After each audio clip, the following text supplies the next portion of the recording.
महाशिवरात्रीची कथा. महाशिवरात्रीची कथा अतिशय पवित्र आणि पावन कथा आहे. या कथेच्या श्रवण आणि वाचल्याने न कळत होणारी पापे नष्ट होतात, अशी ही दिव्य कथा आहे.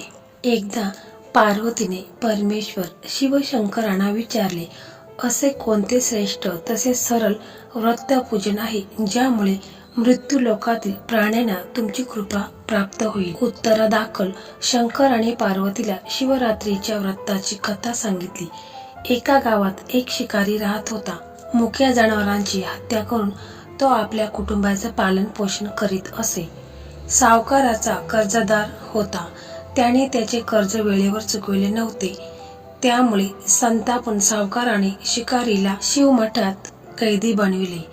योगायोगाने त्याच दिवशी शिवरात्र होती. शिकारी ध्यानमग्न होऊन शिवासंबंधित धार्मिक गोष्टी ऐकत राहिला. चतुर्दशीला त्याने शिवरात्रीची कथाही ऐकली. सायंकाळी सावकाराने त्याला जवळ बोलावून कर्ज फेडण्याविषयी विचारले. शिकारी दुसऱ्या दिवशी सर्व कर्ज फेडेल असे वचन देऊन कैदेतून सुटला. आपल्या दिनचर्याप्रमाणे तो जंगलात शिकारीसाठी निघाला, पण दिवसभर कैदेत राहिल्यामुळे तो तहान भुकेने व्याकुळ झाला होता. शिकार करण्यासाठी तो तलावाकाठाच्या बेलपात्राच्या झाडावर मचाण बांधू लागला. बेलवृक्षाच्या खाली बेलपत्राने झाकले गेलेले शिवलिंग होते. शिकाऱ्याला मात्र हे माहीत नव्हते. मचाण बनविताना त्याने ज्या फांद्या तोडल्या त्या योगायोगाने शिवलिंगावर पडल्या. या प्रकारे दिवसभर उपाशी असलेल्या शिकाऱ्याचे व्रतही झाले आणि त्याच्या करवी शिवलिंगावर बेलपत्रही वाहिले गेले. एका प्रहरानंतर एक गर्भिणी हरणी तलावावर पाणी पिण्यासाठी पोहोचली. शिकाऱ्याने आपल्या धनुष्याने तिच्यावर नेम साधलाच होता. तितक्यात ती हरणी बोलली, मी गर्भिणी आहे. तू एकाच वेळी 2 जीवांची हत्या करशील, हे योग्य नाही.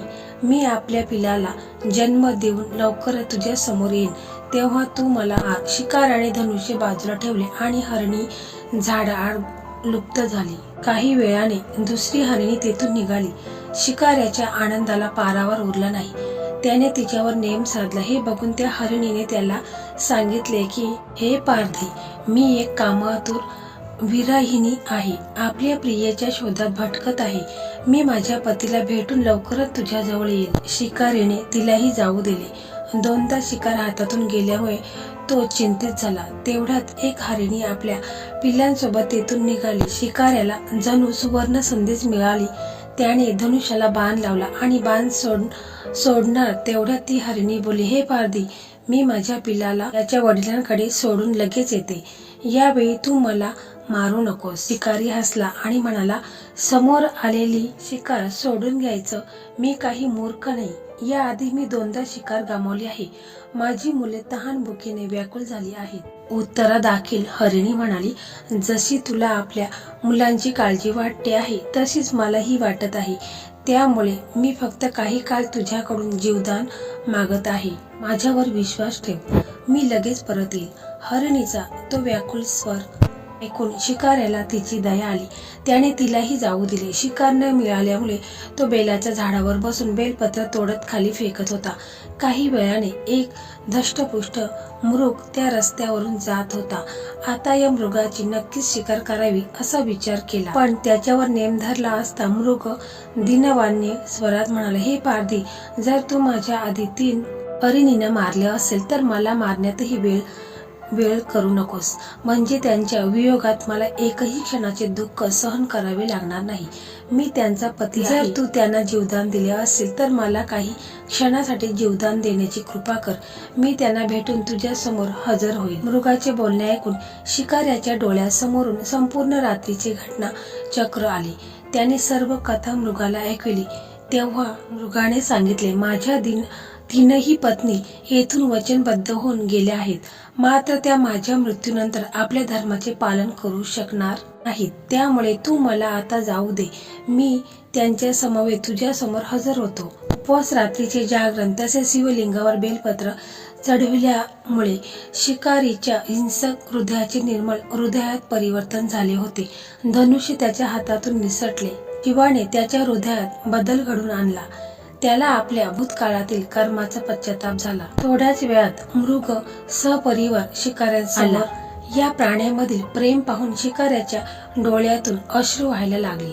शिकाऱ्याने त्यांना न मारता आपणही मुक्या प्राण्यांची हिंसा न करण्याचे ठरविले. देव लोकातून समस्त देव ही घटना बघत होते. घटनेची परिणती झाल्याबरोबर देवी देवतांनी फुलांचा वर्षाव केला. तेव्हा शिकारी तसेच मृग परिवाराला मोक्ष प्राप्ती मिळाली. असे मानले जाते की महाशिवरात्रीची ही व्रतकथा वाचल्याने वैवाहिक जीवन सुखी होते आणि जीवन सुख समृद्धीने भरलेले राहते. तर महाशिवरात्री हा भगवान शिवाला समर्पित एक पवित्र सण आहे, ज्याला हिंदू धर्मात अत्यंत महत्त्व आहे. हा सण माघ महिन्याच्या कृष्ण पक्षातील चतुर्दशी तिथीला साजरा केला जातो. या दिवशी भक्त उपवास करतात, शिव मंदिरांना भेट देतात आणि रात्रभर जागरण करतात. महाशिवरात्री म्हणजे शिवाची रात्र आणि भगवान शिवप्राप्ती आपली भक्ती आणि आदर व्यक्त करण्यासाठी हा एक विशेष प्रसंग मानला जातो. अशा प्रकारे महाशिवरात्रीची व्रतकथा जो व्यक्ती ऐकेल त्याच्या सर्व मनोकामना इच्छा या पूर्ण होतात. त्याच्या जीवनात कोणत्याही प्रकारचे संकटे अडचणी समस्या ह्या येत नाहीत.